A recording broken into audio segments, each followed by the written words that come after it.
In 1888, the Theosophical Publishing House released a text attempting an impossible intellectual feat.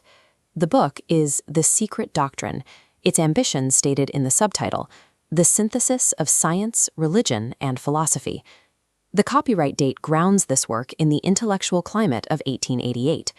By this time, evolutionary biology and materialist science were actively dismantling traditional religious narratives. Intellectuals demanded empirical data, and ancient esoteric traditions were quickly being categorized as primitive superstitions. The author of this text, H.P. Blavatsky, recognized this existential threat to occultism, so she engineered a massive, highly strategic intellectual counteroffensive. She did not retreat from modern science or deny its physical findings. Instead, she constructed a vast methodological framework designed to swallow empirical science whole, repositioning it as a small fraction of a larger cosmic reality. We are going to look closely at the second volume of this work, titled Anthrogenesis. We will act as intellectual anatomists, dissecting the text to see exactly how she reverse-engineered both mythology and biology to rewrite human history. What we will find is a highly structured, strategic architecture.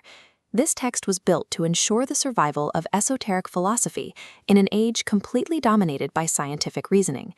To understand how she achieves this, we have to look at the physical structure of the book itself. Volume 2 alone spans nearly 800 pages of dense, multilingual argumentation. The table of contents reveals her underlying strategy.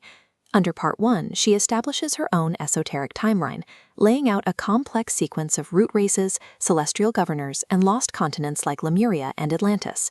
Then in Part 2, she gathers global comparative mythology.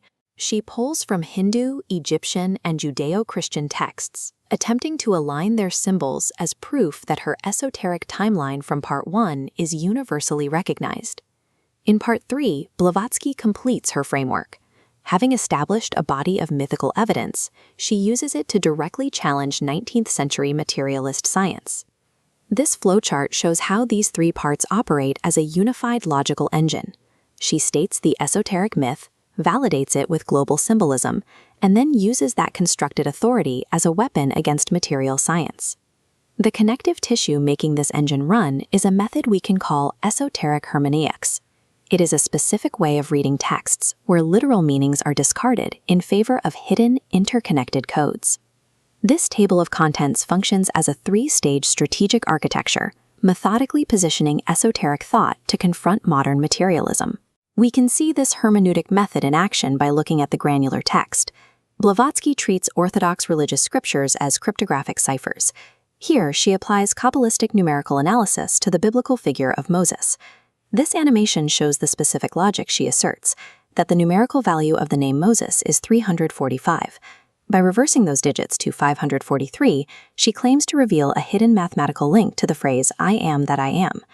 This node map illustrates how she extends this logic to argue that the Judeo-Christian deity Jehovah is not an absolute creator.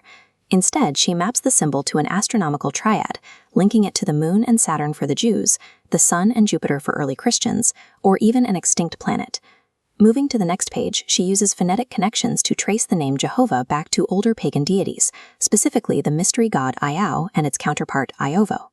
By treating names and numbers as fluid variables that can be reversed or phonetically swapped, she completely dissolves the strict boundaries between distinct theological traditions. Through this mathematical and phonetic deconstruction, major world religions are demoted. They are no longer sources of exclusive divine truth, but merely fragmented subsets of her own overarching secret doctrine. Once she has synthesized the world's myths, she turns her attention directly to the hard science of her day, evolutionary biology. One of her primary targets is Ernst Haeckel, a prominent German zoologist and a staunch defender of Darwinian evolution. She engages directly with their terminology.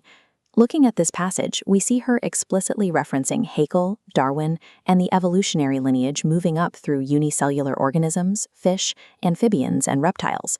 But her rhetorical trick is subtle. She does not deny the biological mechanisms of evolution. In fact, she highlights the gradual development of organs and the transition from asexual reproduction to sexual connection. This split-screen comparison shows her actual argument. Instead of refuting the science, she co-opts it into a process she calls spiritual involution.